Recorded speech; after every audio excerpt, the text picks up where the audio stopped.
Hello দর্শকগণ, আজকের স্টোরিটা এমন একটা খুবই ভয়ঙ্কর একটি গল্প যা আমরা রেকর্ড করতে গিয়ে একেবারে হতভম্ব হয়ে গেছিলাম। গল্পটা তোমাদের সাথে আজকে শেয়ার করছি, সম্পূর্ণ গল্পটা দেখতে থাকো। পৃথিবীর সবচেয়ে নিস্তব্ধ জায়গাগুলোর একটা হলো শ্মশান। সেখানে শুধু শেষ অপেক্ষা থাকে, আর মাঝে মধ্যে সেই অপেক্ষার শেষেও একটা গল্প লুকিয়ে থাকে। আজকের গল্পটা ঠিক এমনই এক অভিশপ্ত শ্মশান ঘাট ঘিরে।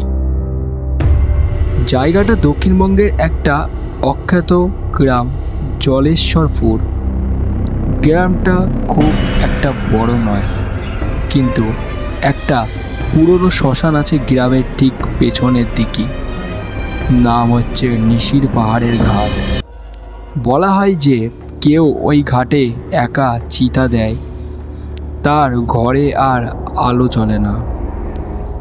এই গল্পের শুরু অর্ণব নামের এক যুবকের হাত ধরে। শহর থেকে গ্রামের দিকে ভিডিওটি ডকুমেন্টারি করতে এসেছিল সে। লোকজন এবং লোকের গল্প, ভূত কাহিনী, পুরনো বিশ্বাস এই নিয়ে তার একটা ইউটিউব চ্যানেল ছিল, এবং সেখানে তার প্রচুর সাবস্ক্রাইবারও ছিল। এবং তারই একটা সাবস্ক্রাইবারদের উদ্দেশ্যে সে এমনই একদিন এই দিকে এসে পড়ে, এবং সঙ্গে এসেছে তার বন্ধু সায়ন্তিকা। সে ক্যামেরা সামলায়।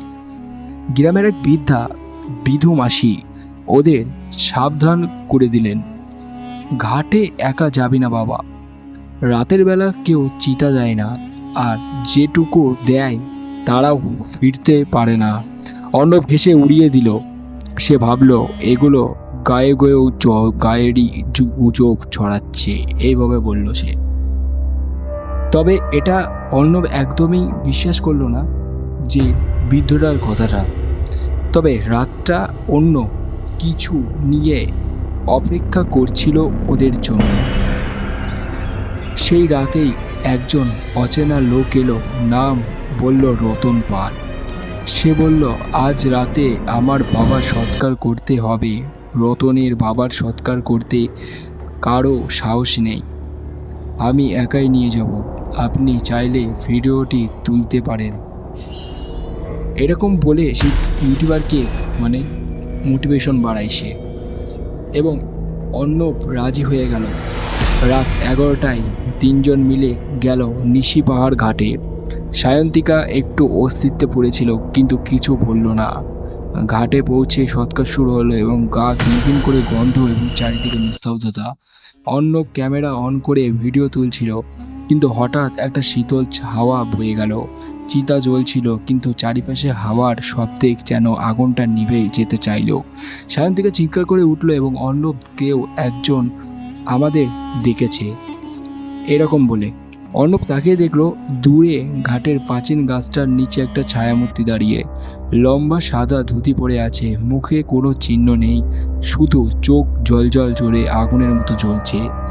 তক্ষুনি রতন পাল অদৃশ্য হয়ে যায়, এবং সেই লোকটা কোথায় গেল কেউ জানে না। অর্ণব ক্যামেরার তাক করে দাঁড়ালো, কিন্তু স্ক্রিনে শুধু একটা স্ট্যাটিক একটা কিছু আসলো, কোনো পিকচার আসলো না। হঠাৎ সেই ছায়ামূর্তি চিৎকার করে উঠল, এই ঘাট শুধু শব্দের নয়, এবং যারা এখানে আসে তাদের সব হয়ে যায়। এক ঝড়ে দমকা হাওয়া উঠল ঠিক সেই মুহূর্তেই। তখন চিতা নিভে গেল, চারিপাশে অন্ধকার ঘিরে ধরল। অর্ণব আর সায়ন্তিকা কিছু বুঝে ওঠার আগেই দুজনে অজ্ঞান হয়ে পড়ে গেল। পরের দিন সকালে গ্রামের লোকেরা খুঁজে পেল ওদের। চোখ দুটো স্থির, মুখে আতঙ্ক। সায়ন্তিকা তো আর কথাই বলতে পারল না। অর্ণব শুধু একটা কথাই বলতে পারছিল, এবং সে বলছিল যে সে চিতার মাঝে একটা হাত দেখেছিল, এবং সে হাতের দিকে হাতও বাড়িয়েছিল। ওরা ফিরে আসলো শহরে। ভিডিওটি ফুটেজে দেখা গেল কিছুই, শুধু শেষের দিকে একটা ফ্রেম, একটা কালো মুখ ক্যামেরার দিকে তাকিয়ে আসছে। এবং তখন আরও ওরা কম্পিউটারে ফেলে ক্যামেরাটা ভালো করে চেক করতে থাকে, এবং তারা লাস্টে দেখতে পায় যে ক্যামেরার দিকে লাস্ট সিনে একটা কিছু না কিছু বেঁধেছে, একটা কালো মুখ সেখানে দেখা গেল ক্যামেরাতে, এবং সেটা কম্পিউটারে ভালোভাবে ওরা দেখলো। ভূতের চেয়ে ভয়ঙ্কর অভিশাপ আর শ্মশানের চেয়ে নীরব সেই কণ্ঠের আত্মারা যারা মুক্তি পায়নি, তাদের জায়গায় গিয়ে যদি কেউ হাসাহাসি করে, তারা কিন্তু ভুলে না, আর ভুলে যেতেও দেয় না। সো বন্ধুরা, আজকের গল্পটা কেমন লাগলো অবশ্যই কমেন্টে জানাবে। অবশ্যই আমাদের চ্যানেলে নতুন হলে চ্যানেলটিকে সাবস্ক্রাইব করে বেল আইকন বাজিয়ে দেবে আরও নতুন ইন্টারেস্টিং গল্প শোনার জন্য। Thank you for watching this video.